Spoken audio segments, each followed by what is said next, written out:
Jane is a migrant domestic worker in Malaysia who came from the Philippines.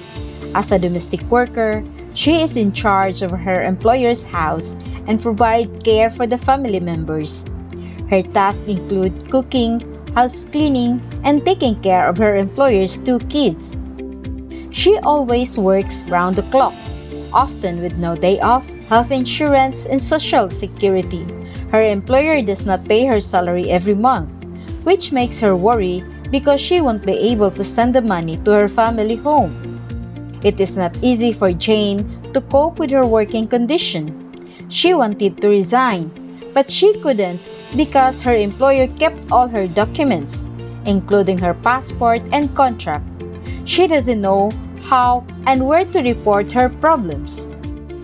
One day, she told her story to her friend Anne, who then introduced her to the union called AMPO. Through the union, she receives many tips and information on her rights as domestic workers.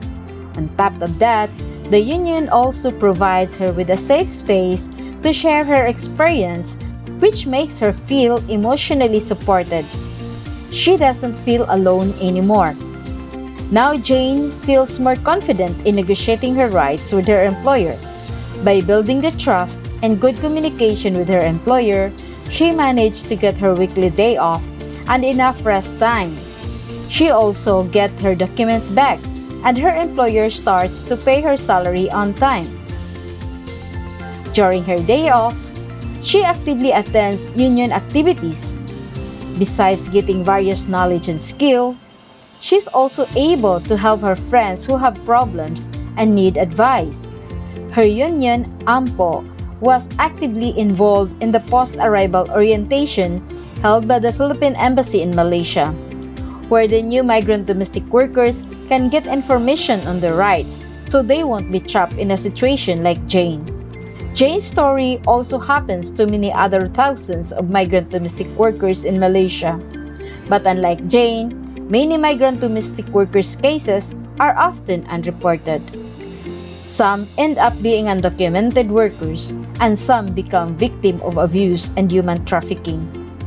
It is time for the government, employers, and society to value the contribution that migrant domestic workers has made to the country and society by recognize domestic workers as workers and guarantee rights in the labor law and or domestic workers law.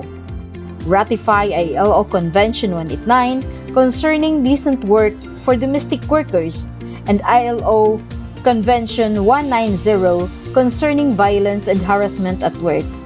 Ensure the rights of domestic workers to organize and join unions to make sure migrant domestic workers are well represented in the policy-making process. Transform employers and public's attitude to create positive working environment which upholds migrant domestic workers' rights and dignity.